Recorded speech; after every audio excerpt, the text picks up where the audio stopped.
Harry Potter and the Deathly Hallows Chapter 4 Part 1 The Seven Potters. Harry வேகமாக மாடியில் இருக்கிற அவனோட பெட்ரூமுக்கு போய் விண்டோ பக்கத்தில் நின்று வெளியில் டர்ஸ்லிஸ் கார் போகும்ல அதை பார்ப்பானா. காருக்குள்ளே டெடாலஸ் டிகிள் அவரோட தலையில் போட்டிருக்க தொப்பி நல்ல விசிபிளாக தெரியுமா. அவர் பெட்டூனியா ஆண்டிக்கும் டட்லிக்கும் நடுவில் உட்காந்துருப்பார் பேக் சீட்டில். கொஞ்ச நேரத்திலே கார் ப்ரைவேட் டிரைவ் அந்த சந்து இருக்கும் இல்லையா, அதுலேருந்து அப்படியே போயிடும். சூரியன் அப்போ தான் நல்லா அஸ்தமனமாக ஆரம்பிக்கும். ஹாரி ஹெட்விக்கோட கூண்டு, அவனோட ஃபயர் போல்ட், அப்புறம் அவனோட ரக்ஸாக் பேக் இருக்குல்ல, அதை எடுத்துகிட்டு திரும்பி அதிசயமாக நீட்டாக இருக்கிற அவனோட பெட்ரூமை பார்ப்பான். ஒரு தடவை நல்லா பார்த்துட்டு அவனோட எல்லா பொருளையும் எடுத்துகிட்டு கீழே வந்துடுவான். ஹாலுக்கு வந்து படிக்கட்டுக்கிட்டக்க அந்த பொருளெல்லாம் வச்சுருவான். இப்போது அவனுக்கு இந்த வீட்டில் தனியாக இருக்கிறது ரொம்பவே டிஃப்ரெண்ட்டாக இருக்கும். அவ்வளோ சைலண்ட்டாக இருக்குமா. அண்டு மொத்தமாக இந்த வீட்டை விட்டு அவன் போக போகிறத நினச்சி ஹாரிக்கே ரொம்ப ஒரு மாதிரி டிஃப்ரெண்ட்டாக இருக்கும். லாஸ்ட் டைம் டர்ஸ்லிஸ் ஹாரியை மட்டும் தனியாக வீட்டில் விட்டுட்டு அவங்க மட்டும் வெளியில் போய் என்ஜாய் பண்ண போகும்போது ஹாரிக்கு அந்த கொஞ்சம் மணி நேரமே அவ்வளோ ஹாப்பியாக இருந்தது. ஃப்ரிட்ஜில் இருக்கிற ஸ்நாக்ஸை வந்து எடுத்து சாப்பிட்லாம், டட்லியோட கம்ப்யூட்டர் கேமெல்லாம் நல்லா போய் ப்ளே பண்ணலாம், டிவியில் நமக்கு பிடிச்ச சேனலை எல்லாத்தையும் ஓட்டி நம்ம பார்க்கலாம், அந்த மாதிரிலாம் அவன் பண்ணிகிட்ருப்பான்ல. இப்போ அவனுக்கு இங்கே நின்று இந்த எம்டியான வீட்டை பார்க்கும்போது ரொம்ப அவனுக்கு ஒரு மாதிரி டிஃப்ரெண்ட்டாக இருந்தது. ஏதோ அவனோட குட்டி தம்பியை யங்கர் பிரதரை வந்து அவன் தொலைச்சிட்டான் அப்படின்ற மாதிரி அவனுக்கு ஃபீல் ஆச்சு. இந்த வீட்டை கடைசியாக ஒரு தடவை பார்த்துக்கிறியா ஹெட்விக் அப்படின்னு அவன் ஹெட்விக் கிட்ட கேட்டுட்ருப்பானா. ஆனால் ஹெட்விக் இன்னும் மூஞ்ச தூக்கி வச்சுட்டே உட்காந்துட்ருக்கோம். நம்ம திரும்ப இந்த வீட்டுக்கு வரவே மாட்டோம். இங்கே நமக்கு நடந்த ஹாப்பியான மெமரிஸ் எல்லாம் உனக்கு ஞாபகம் வச்சுக்கணும்னு ஆசை இல்லையா? இதோ இந்த டோர் மேட்டை பாரு, வாவ் எவ்வளோ ஒரு சூப்பரான மெமரிஸ். டட்லியை நான் அந்த டிமெண்டர்ஸ் கிட்ட இருந்து காப்பாற்றி கூட்டிகிட்டு வரும்போது அவன் இந்த இடத்துல தான் வாந்தி எடுத்தான். பட் பரவாயில்ல, அவன் ஆளே மாறிட்டான்ல, உன்னால் அதை நம்ப முடியுதா? And last summer tumble door இந்த ஃப்ரண்ட் டோர் வழியாக தான் இந்த வீட்டுக்குள்ளே வந்தார் அப்படின்னு அவன் சொல்லிட்டு இருக்கும் போதே ஹாரிக்கு ஒரு மாதிரி ஆகிரும். ஒரு மாதிரி கஷ்டமாயிரும் டம்பிள் டோரை நினைக்கும் போது. ஆனால் ஹெட்விக் எதுவுமே கண்டுக்காது, அது இன்னும் மூஞ்சி தூக்கி வச்சுட்டே உட்காந்துட்ருக்கோம். அண்டு இங்கே பாரு ஹெட்விக் அப்படின்னு சொல்லிட்டு அந்த படிக்கட்டுக்கு கீழே இருக்கிற அந்த கபோர்ட் டோர் இருக்கும்ல, அதை ஹாரி ஓப்பன் பண்ணுவான். இங்கே தான் நான் முன்னாடி தூங்கிட்டு இருந்தேன், உனக்கு அப்போல்லாம் எனக்கு தெரியாது, இது எவ்வளோ குட்டியாக இருக்குது பாரு, இதை நான் மறந்தே போயிட்டேன் அப்படின்னு ஹாரி சொல்லிகிட்ருப்பான். எனக்கு இந்த இதை நரேட் பண்ணும்போதே எனக்கே ரொம்ப ஒரு மாதிரி டிஃப்ரெண்ட்டாகவும் ஒரு மாதிரி கஷ்டமாகவும் இருக்குங்க. என்னன்னு தெரியல, ஒரு மாதிரி மிக்ஸ்டு ஃபீலிங்காக இருக்குது. ஏன்னா நம்ம ஹாரி அந்த குட்டி வயசில் இந்த கபோர்டுக்குள்ளே அவன் இருந்ததுலேருந்து நம்ம பார்த்து இப்போ அவன் இவ்வளோ பெரிய பையனாக வளர்ந்து இந்த வீட்டை விட்டே மொத்தமாக அவன் வெளியில் போக போகிறான். ஸோ ஒரு மாதிரி டிஃப்ரெண்ட் ஃபீலிங்காக இருக்குது எனக்கு இதை நரேட் பண்ணும்போது. ஹாரி அந்த கபோர்டுக்குள்ளே போய் பார்த்துட்ருப்பானா. அங்கே நிறையா ஷூஸாக அடுக்கி வச்சுருப்பாங்க, அப்புறம் அம்பர்லாஸாக இருக்கும். அவனுக்கு பழைய ஞாபகங்கள்லாம் வரும். இந்த படிக்கட்டு கீழே இருக்கிற இந்த கபோர்டுக்குள்ளே அவன் வாழ்ந்த நாட்கள்லாம், எப்படி அவன் காலையில் இங்கே எந்திரிப்பான். அப்போலாம் அவனுக்கு இவனோட ட்ரூ ஐடென்டிட்டியே தெரியாதுல்ல, அவன் ஒரு விசார்டு, இதெல்லாம் எதுவுமே தெரியாது. அவங்க அம்மா அப்பா எப்படி இறந்து போனாங்கன்னு தெரியாது. அவ்வளோ நாளும் அவன் வந்து அவங்க கார் ஆக்சிடெண்ட்டில் தான் இறந்து போயிருக்காங்கன்னு நினச்சிட்ருப்பான். ஸோ இதெல்லாம் அவனுக்கு அப்படியே ஞாபகம் வருமா. அப்போது சடனாக தூரத்துலேருந்து ஏதோ வண்டி வர சத்தம் கேட்டுட்ருக்குமா. ஹாரி எந்திரிக்கிறேன்னு அப்படியே தலையில் நல்லா முட்டிப்பான் அந்த இடத்துல. ஏன்னா இப்போ அவன் நல்லா வளர்ந்துட்டான்ல, அந்த கபோர்ட் ரொம்ப குட்டியாக தானே இருக்கும். நல்லா இடிச்சுட்டே தலையை தேய்ச்சிட்டு வெளியில் வந்துட்டு வேகமாக கிச்சன் கிட்ட இருக்கும்ல ஒரு விண்டோ, அங்கே வந்து நின்று பார்த்துட்ருப்பான் என்ன நடக்குதுன்னு. வெளியில் நல்லா இருட்டாகி போயிருக்குமா. அங்கே இப்போது ஒவ்வொரு பேராக தெரிய ஆரம்பிப்பாங்க. அவங்க மேலே டிசல்யூஷ்மெண்ட் ஷாம் போட்டு வந்திருப்பாங்க போல். இப்போ ஒவ்வொரு பேராக அந்த ஷாம் வந்து இப்போ லிஃப்ட் ஆகிரும்ல, ஸோ ஒவ்வொரு பேராக இப்போ தெரிய ஆரம்பிப்பாங்களா. இந்த டிசல்யூஷ்மெண்ட் ஷாம் பற்றி நான் ஆல்ரெடி சொல்லியிருக்கேன். கரெக்டாக எந்த சீனில் எப்போ யார் மேலே அந்த ஷாம் போட்டாங்கன்றது உங்களுக்கு ஞாபகம் இருந்துச்சுன்னா மறக்காமல் கீழே கமெண்ட் பண்ணுங்கள். அங்கே பார்த்தா ஹாக்ரிட் வந்திருப்பார். அவரோட ஹெல்மெட் போட்டுட்டு கண்ணில் காகுல்ஸ் போட்டுட்டு அவரோட மிகப்பெரிய மோட்டார் பைக்கில் வந்து இறங்கியிருப்பார். அந்த மோட்டார் பைக்கில் கூடவே சைடில் அந்த பிளாக் கலரில் இருக்கிற சைட் காரும் இருக்கும், அட்டாச் ஆகியிருக்கும். அது உங்களுக்கு தெரியும்ல, முன்னாடிலாம் நிறைய பைக்ஸில் வந்து டூ வீலர்ஸில் வந்து சைடில் வந்து உட்காந்து போகிறதுக்கு ஒரு சைடு சீட்டு மாதிரி அட்டாச் பண்ணியிருப்பாங்க, குட்டியாக இருக்கும். ஸோ அந்த மாதிரி தான் இருக்கும். அந்த பைக்கு நல்லா பெருசாக இருக்கும். அதில் ஹாக்ரிட் இருப்பார். அவரை சுற்றி இன்னும் கொஞ்சம் கொஞ்சமாக நிறையா பேர் அப்பியர் ஆக ஆரம்பிப்பாங்க. ஒரு சில பேர் ப்ரூம் ஸ்டிக்ஸில் வந்திருப்பாங்க. அவங்க எல்லோரும் அவங்களோட ப்ரூம் ஸ்டிக்ஸ்லேருந்து கீழே இறங்கிட்டுருப்பாங்க. மந்திர தொடப்பம் இருக்கும்ல, அதுலேருந்து கீழே இறங்கிட்டுருப்பாங்க. இன்னும் 2 பேர் நல்லா அந்த எலும்பு கூடாக இருக்கிற பிளாக் கலரில் இருக்கிற அந்த பறக்கிற குதிரை மாதிரி இருக்கும்ல, அந்த ஒரு அனிமலு, அதில் வந்து இறங்கியிருப்பாங்க. நம்ம தெஸ்ட்ரல்ஸ் பற்றி ஆல்ரெடி ஆர்டர் ஆஃப் த ஃபீனிக்ஸில் பார்த்துருப்போம். ஸோ அதில் வந்து இறங்கியிருப்பாங்க. ஹாரி ஹாரி வேக வேகமாக அந்த பேக் டோரை ஓப்பன் பண்ணிவிட்டு வேக வேகமாக வெளியில் போவானா. ஹெர்மாயினி ஓடி வந்து ஹாரியை நல்லா ஸ்பீடாக வந்து ஹக் பண்ணிக்கும். ராணும் வந்து ஹாரியை நல்லா ஹக் பண்ணிப்பான். ஹாக்ரிடும் வந்து ஹாரி நல்லா இருக்கியா, இங்கேருந்து கிளம்ப ரெடியா அப்படின்னு வந்து கேட்டுட்ருப்பாரு ஹாரியை தட்டி கொடுத்துட்டு. டெஃபினேட்டாக அப்படின்னு ஹாரி அவங்க எல்லாரையும் நல்லா சந்தோஷமாக பார்த்துட்டு சொல்லிகிட்ருப்பான். பட் இவ்வளோ பேர் வருவீங்கன்னு நான் எக்ஸ்பெக்டே பண்ணல அப்படின்னு ஹாரி சொல்வானா. பிளானை சேஞ்ச் பண்ணியாச்சு அப்படின்னு மேடே அங்கேருந்து ஒரு மாதிரி உருமுற குரலில் பேசிகிட்டே வந்துட்டுருப்பாரு. அவரோட கையில் நல்லா பல்காக இருக்கிற 2 சாக்கு பை மாதிரி இருக்கும். அதை பிடிச்சிட்டு வந்துட்டுருப்பாரா. அவரோட மேஜிக்கல் ஐ அந்த கார்டன் ஃபுல்லாக நல்லா ஸ்பீடாக சுற்றிட்டுருக்கும். எல்லா இடத்துலையும் நல்லா தீவிரமாக பார்த்துட்ருக்கோம். ஃபஸ்ட்டு உள்ளே போகலாம் வாங்க, அதுக்கப்புறம் பேசலாம் அப்படின்னு மேடை சொல்லுவாரா. ஹாரி அவங்க எல்லாரையுமே அந்த கிச்சனுக்குள்ளே கூட்டிகிட்டு வந்துட்டுருப்பான். பேக் டோர் வழியாக தானே போயிருப்பான். அவங்க எல்லோரும் கார்டனில் தானே வந்து அப்பியர் ஆகிருப்பாங்க. ஸோ அவங்க எல்லாரையும் அந்த பேக் டோர் வழியாக திரும்ப உள்ளுக்குள்ளே கிச்சனுக்குள்ளே கூட்டிகிட்டு வந்துட்டுருப்பானா. அவங்கள ஒரு சில பேர் வந்து அங்கே இருக்கிற சேரில் உட்காந்துப்பாங்க. ஒரு சில பேர் நல்லா செவத்தில் சாஞ்சிட்டு நின்றுட்டுருப்பாங்க. வந்திருக்கிறது யாருன்னா நம்ம ரான் வந்திருப்பான். நல்லா பார்க்குறதுக்கு எப்பவும் போலவே நல்லா உயரமாக பெருசாக இருப்பான். ஹெர்மாயினி அதோட பொசுன்னு இருக்கிற தலைமுடியை நல்லா பின்னி போட்டிருக்கும், ஜடை போட்டிருக்கும் பின்னாடி. ஃப்ரெட்டும் ஜார்ஜும் ஒரே மாதிரி சிரிச்சிட்டு நின்றுட்டுருப்பானுங்க. பில்லோட முகத்தில் இருக்கிற தழும்பு ரொம்ப மோசமாக இருக்கும். ஏன்னா போன ஹாஃப் பிளட் பிரின்ஸில் என்ன நடந்துச்சுன்னு நமக்கே தெரியும்ல கடைசியாக. ஸோ அவனோட முகத்தில் இருக்கிற தழும்பு ரொம்ப மோசமாக இருக்கும். எப்பவும் போல் நல்லா நீளமாக முடி வச்சுட்டு நின்றுட்டுருப்பான். ஆர்த்தர் அங்கிளும் வந்திருப்பார். அவரோட ஃபேஸ் பார்க்குறதுக்கு அவ்வளோ கைண்டாக பாசமாக இருக்கும். அவரோட தலையில் வந்து நல்லா வழுக்க விழுந்திருக்கும். மேடை மூடி எப்பவும் போல் மிகப்பெரிய யுத்தத்துக்கு போயிட்டு வந்தவர் மாதிரி தான் இருப்பார். ஏன்னா அவரோட முகத்தில் முழுக்க அவ்வளோ காயங்களாக இருந்த அந்த தழும்புகள் இருக்கும்ல. அப்புறம் ஒத்த காலோடு இருப்பார். அண்ட் எப்பவும் போல் அவரோட பிரைட்டாக ப்ளூ கலரில் இருக்கிற மேஜிக்கல் ஐ நல்லா வேகமாக சுற்றிட்டுருக்கும். டாங்ஸும் எப்பவும் போல் ஷார்ட்டான ஹேர் வச்சுருக்குமா. அதோட ஃபேவரேட்டாக இருக்கிற அந்த பிரைட் பிங்க் கலரில் இருக்கிற அந்த ஷேடில் தான் இருக்கும் அதோட தலைமுடி. லூப்பினோட தலைமுடியானால் ரொம்ப நரைச்சி போயிருக்கும். அவரோட முகத்துலையும் சுருக்கங்கள் முன்னாடி இருந்ததுக்கு இப்போ ரொம்பவே அதிகமாக இருக்கும். ஃப்ளர் எப்பவும் போலவே பார்க்குறதுக்கு அவ்வளோ அழகாக அவ்வளோ நளினமாக அதோட தலைமுடி நல்லா நீளமாக சில்வர் கலரில் இருக்கும். கிங்ஸ்லி கருப்பினத்தை சேர்ந்தவர் நமக்கு ஆல்ரெடி தெரியும். அவரோட தலைமுடிலாம் நல்லா வழுக்க விழுந்து போயிருக்கும். நல்லா ப்ராடாக இருக்கும் அவரோட ஷோல்டரே. அவரும் அங்கே நின்றுட்டுருப்பார். ஹாக்ரிட் அவரோட காட்டு மிராண்டித்தனமாக இருக்கிற மிகப்பெரிய அவ்வளோ அடர்த்தியாக இருக்கிற தலைமுடி வச்சுட்டு நின்றுட்டுருப்பார். தலைமுடியும் அவரோட தாடியும் அந்த மாதிரி தானே இருக்கும். அவர் வந்து கொஞ்சம் நல்லா கீழே குனிஞ்சு கூன் போட்டுட்டு நின்றுட்டுருப்பார். ஏன்னா அவருக்கு அந்த சீலிங்கே இடிச்சிட்ருக்கும். ஸோ ஒரு மாதிரி குனிஞ்சிட்டு நின்றுட்டுருப்பார். நல்லா குட்டையாக டர்ட்டியாக தலைமுடிலாம் ரொம்ப நாளாக அலசாமல் போயிருந்த மண்டங்கஸ் ஃப்ளெச்சரும் நின்றுட்டுருப்பார். ஹாரிக்கு இவங்க எல்லாரையும் இப்போ பார்க்கும்போது அவ்வளோ சந்தோஷமாக இருக்கும். அவனுக்கு வந்து இவங்க எல்லாரு மேலேயுமே அவ்வளோ பாசமாக இருக்கும். போன தடவை மண்டங்கஸ் ஃப்ளெச்சரை பார்க்கும்போது ஹாரி மண்டங்கஸோட கழுத்தை பிடிச்சி நெருக்கிட்டான். ஆனால் ஈவன் இப்போ மண்டங்கஸை பார்க்கும்போது கூட ஹாரிக்கு அவ்வளோ சந்தோஷமாகவும் பாசமாகவும் தான் இருக்கும். கிங்ஸ்லி, நீங்கள் மகள் பிரைம் மினிஸ்டருக்கு பாதுகாப்பு கொடுத்துட்ருக்கீங்கன்னு நினச்சேன் அப்படின்னு ஹாரி கேட்பானா. ஒரு நைட்டு தானே, நான் இல்லாமல் அவர் இருந்துப்பார், நீ ரொம்ப இம்பார்ட்டண்ட் ஹாரி அப்படின்னு கிங்ஸ்லி சொல்லுவார். வாஷிங் மிஷின் மேலே ஏறி உட்காந்துருந்த டாங்ஸ் இப்போது வேக வேகமாக ஹாரியை பார்த்து, ஹாரி உனக்கு ஒன்று தெரியுமா அப்படின்னு சொல்லிட்டு அதோட லெஃப்ட் ஹேண்ட் இருக்கும்ல, அதை நல்லா ஹாரி கிட்டக்க நல்லா ஆட்டிகிட்டே காமிச்சிட்ருக்குமா. பார்த்தா அதோட லெஃப்ட் ஹேண்டில் வந்து அது ஒரு ரிங் போட்டிருக்கும். அது நல்லா மின்னிகிட்ருக்கும். உனக்கு கல்யாணம் ஆயிடுச்சா அப்படின்னு ஹாரி ஷாக் ஆகி கேட்டுட்டு வேகமாக லூப்பினை திரும்பி பார்ப்பான். ஐம் சாரி ஹாரி, உன்னால் அங்கே இருக்க முடியல, நாங்கள் ரொம்ப குவைட்டாக தான் மேரேஜ் பண்ணோம் அப்படின்னு லூப்பின் சொல்லுவாரா. தட்ஸ் ப்ரில்லியண்ட், கங்க்ராச்சுலேஷன்ஸ் அப்படின்னு ஹாரி ரொம்ப சந்தோஷமாக சொல்லுவான். போதும் போதும் போதும், இதை பற்றிலாம் நம்ம அப்புறமேட்டு பேசுவோம் அப்படின்னு மூடி சொல்லிட்டு இருப்பாரா. அந்த கிச்சனில் இருக்கிற எல்லாருமே இப்போ அமைதியாகிடுவாங்க. மூடி இப்போது அந்த சாக்கு பை அவரோட காலு கீழே வச்சுட்டு ஹாரியை பார்த்து திரும்பி, டடாலஸ் ஆல்ரெடி உங்ககிட்ட சொல்லியிருப்பான்னு நினைக்கிறேன் ஹாரி, நம்ம பிளான் ஏவை இப்போ விட்டுட்டோம். பிஎஸ் திக்கனிஸ் அவங்க பக்கம் போயிட்டான். அது நமக்கு மிகப்பெரிய பிரச்சனை. இந்த வீட்டை நம்ம ஃப்ளூ நெட்வொர்க் கூட கனெக்டும் பண்ண முடியாது, போர்ட் கீயும் யூஸ் பண்ண முடியாது, இங்கேருந்து அப்பாரேட்டும் பண்ண முடியாது, இங்கேயும் யாரும் அப்பாரேட் பண்ண முடியாது. அப்படியே அவனுக்கு தெரிஞ்சிடும்.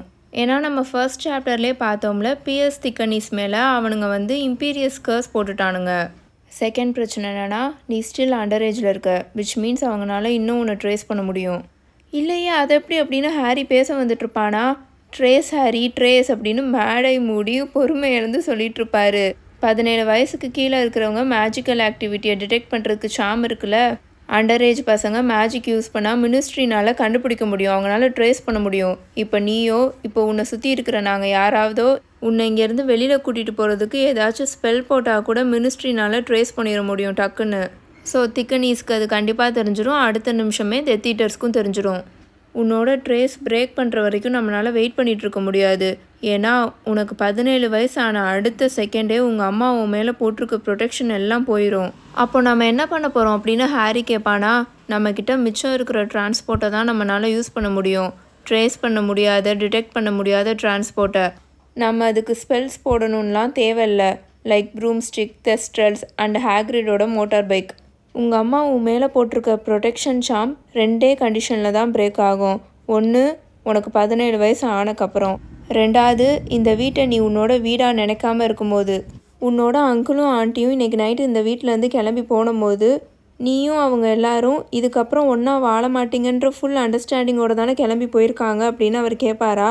ஹாரி ஆமான்ற மாதிரி தலையாட்டுவான்.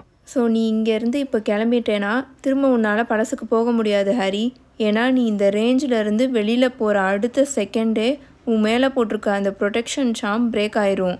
நம்ம இப்போ இந்த சாமை சீக்கிரமாகவே பிரேக் பண்ணுறதுக்கான ரீசன் என்னென்னா, உனக்கு 17 வயசு ஆன அடுத்த செகண்டே அந்த பேர் சொல்லக்கூடாதவன் இங்கே வந்துடுவான். ஏன்னா உனக்கு 17 வயசு ஆன அடுத்த செகண்டே உன் மேலே போட்டிருக்க ப்ரொடெக்ஷன் சாம் அது நார்மலாகவே பிரேக் ஆயிரும். ஸோ அந்த பேர் சொல்லக்கூடாதவன் இங்கே வந்துடுவான் அப்படின்னு மேடை மூடி சொல்லிட்டு இருப்பாரு. உங்களுக்கு இந்த கான்செப்ட் புரியும்னு நினைக்கிறேன். ஆர்டர் ஆஃப் த ஃபீனிக்ஸ்லேருந்து பார்த்துட்டு வந்துருந்தீங்கன்னா கண்டிப்பாக உங்களுக்கு இந்த கான்செப்ட் புரியும். ஹாரி மேலே ஹாரியோட அம்மா ப்ரொடெக்ஷன் சாம் போட்டிருப்பாங்க.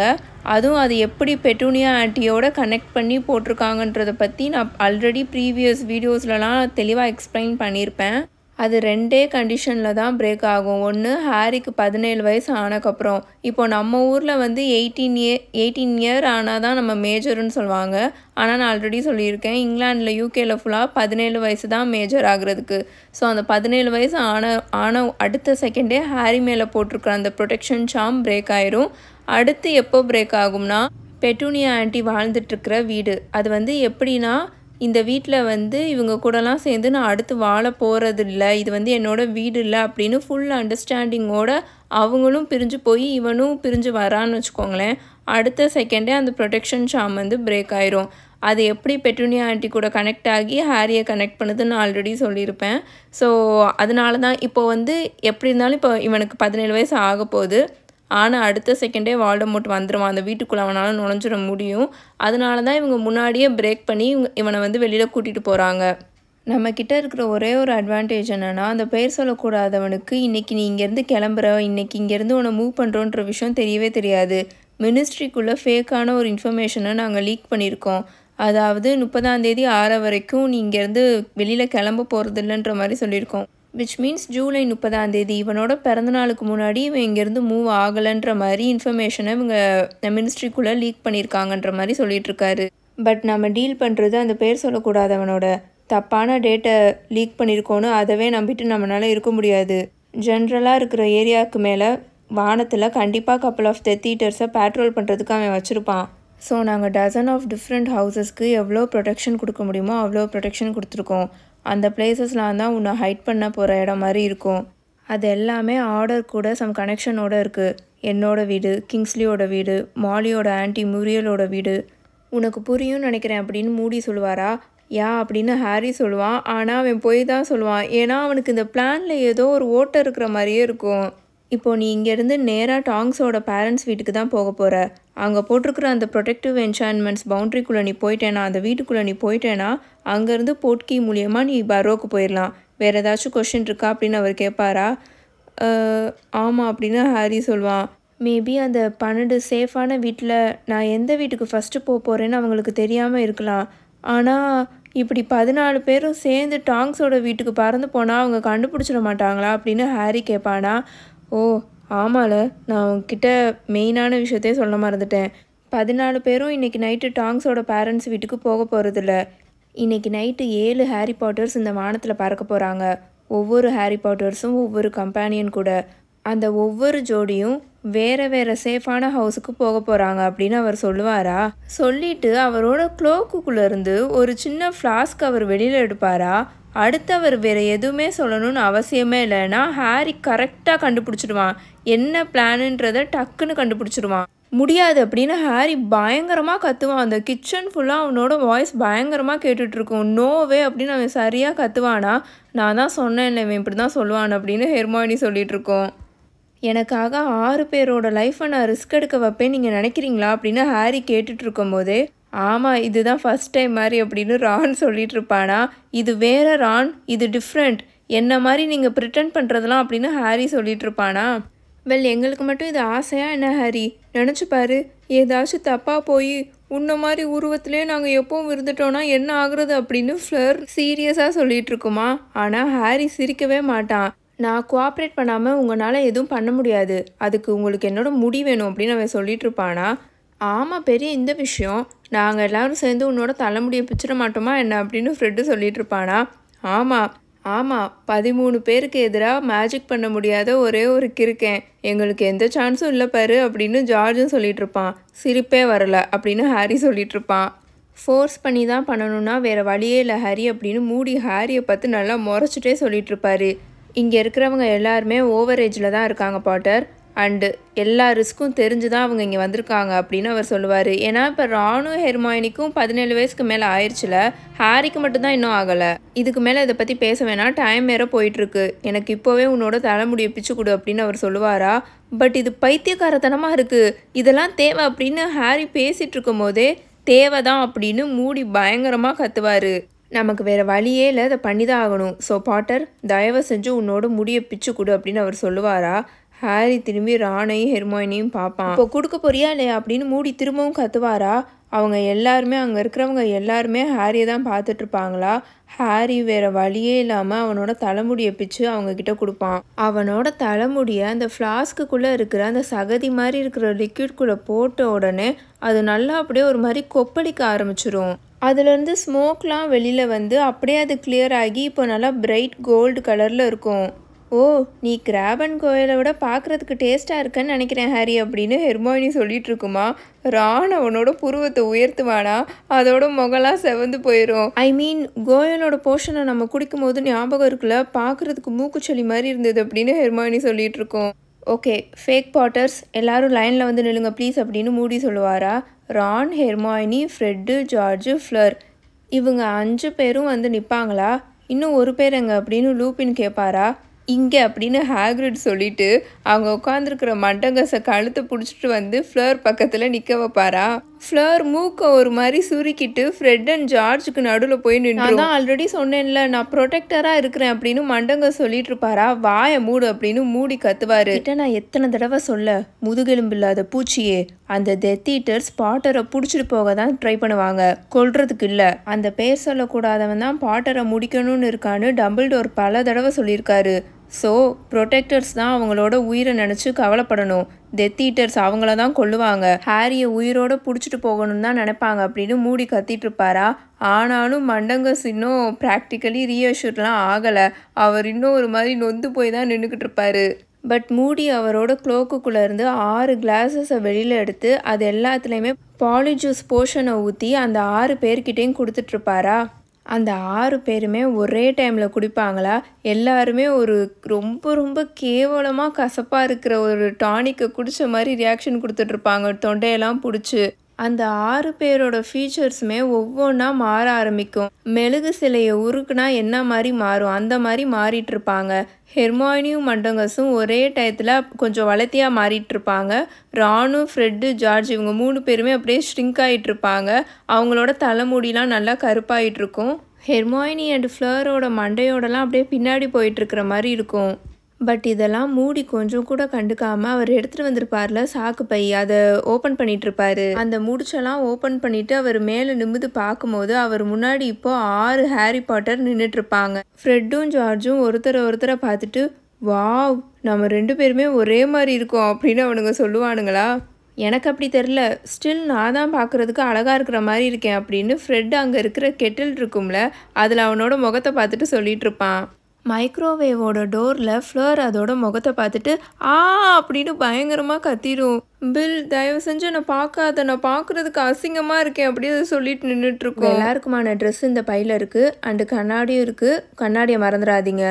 நீங்கள் எல்லோரும் ட்ரெஸ்ஸை மாற்றின உடனே இன்னொன்று ஒரு பைக்குள்ளே லக்கேஜஸ் இருக்குது, அதையும் நீங்கள் எல்லோரும் எடுத்துக்கோங்க அப்படின்னு அவர் சொல்லிகிட்ருப்பாரு. அங்கே நடக்கிற விஷயத்தெல்லாம் பார்த்துட்டு நின்றுட்டுருக்கிற உண்மையான ஹாரிக்கு இதை விட பிசாரேவான விஷயத்தெல்லாம் அவன் வாழ்க்கையில் இதுக்கு முன்னாடி பார்த்ததே இல்லைன்ற மாதிரி இருக்கும். ஏன்னா இப்படி ஒரு எக்ஸ்ட்ரீமாக ஆடாக இருக்கிற விஷயத்த அவன் பார்த்ததே இல்லை உண்மையாகவே. ஏன்னா அவனை மாதிரியே இருக்கிற அந்த 6 ஹாரி பாட்டர்ஸும் அந்த சாக்கு பைக்குள்ளேருந்து ட்ரெஸ் எடுத்து அங்கவே நின்று அவங்க பாட்டுக்கு ட்ரெஸ் எல்லாம் ரிமூவ் பண்ணிட்டு மாற்றிட்டு இருப்பாங்க. கொஞ்சமாவது என்னோட ப்ரைவசிக்கு ரெஸ்பெக்ட் கொடுங்கடான்ற மாதிரி அவனுக்கு ஃபீல் ஆகிட்டு இருக்கும். ஏன்னா அவங்க பாட்டுக்கு எல்லாரும் ட்ரெஸ்ஸை கழட்டி அங்கவே நின்று மாற்றிட்டு இருப்பாங்களா, இதே அவனுங்களோட பாடியாக இருந்துச்சுன்னா இந்த மாதிரி ட்ரெஸ்ஸை கழட்டி மாற்றுவானுங்களா அப்படின்ற மாதிரி ஹாரிக்கு தோணிட்டு இருக்கும். அந்த டேட்டூ விஷயத்தில் ஜின்னி போய் சொல்லுதுன்னு எனக்கு அப்போவே தெரியும் அப்படின்னு ரான் கீழே குடிஞ்சு அவனோட பேராக இருக்கிற அந்த செஸ்ட் இருக்கும்ல, அவன் ட்ரெஸ்ஸை கட்டிட்டு தான் நின்றுட்டுருப்பான். அதை பார்த்துட்டு சொல்லிட்டு இருப்பான். ஏன்னா ஹாஃப் பிளட் பிரின்ஸ் புக்கில் ஜின்னி ஹாரியோட நெஞ்சில் பச்சை குத்திருக்கான்ற மாதிரி ரொமெல்டா வெயின்கிட்ட சொல்லியிருக்குன்ற மாதிரி சொல்லிட்டு இருக்கும்ல, அதுக்காக தான் ரான் இப்படி சொல்லிட்டு இருப்பான். ஹாரி உன்னோட ஐசைட் ரொம்ப மோசமாக இருக்குது அப்படின்னு ஹெர்மாயினி கண்ணாடியை போட்டுகிட்டே சொல்லிகிட்டு இருக்கோம். ஒன்ஸ் எல்லா ஃபேக்கான ஹாரிஸும் ட்ரெஸ்ஸை சேஞ்ச் பண்ண உடனே இன்னொன்று ஒரு சாக்கு பைக்குள்ளே நிறைய அவுல் கூண்டாக இருக்குமா, அந்த கூண்டு இருக்கும்ல அது இருக்குமா, அதை ஒவ்வொரு பேரும் ஆளாளுக்கு ஒன்று ஒன்று எடுத்துப்பாங்க. அதுக்குள்ளே ஸ்டஃப் பண்ணப்பட்ட அவுல் இருக்கும். நல்லா ஸ்னோ ஒயிட் கலரில் இருக்கிற அவுல் இருக்கும். அண்ட் அந்த சாக்கு பைக்குள்ளேருந்து ஒவ்வொரு பேத்துக்கும் ஒவ்வொரு ரக்ஸாக் பேக்கையும் எடுத்துப்பாங்க. இதோட சாப்டர் 4 பார்ட் 1 தி 7 பாட்டர்ஸ் முடிஞ்சிருச்சு. உங்கள் எல்லாரையும் இந்த சாப்டரோட பார்ட் 2ல் வந்து மீட் பண்ணுறேன். உங்களுக்கு இந்த வீடியோ பிடிச்சிருந்துச்சுன்னா மறக்காமல் லைக் பண்ணுங்கள், கமெண்ட் பண்ணுங்கள். இன்ஸ்டாகிராம்லேயும் நம்ம பேஜை ஃபாலோ பண்ணி வச்சுக்கோங்க. Until then, bye bye tales by Minnie.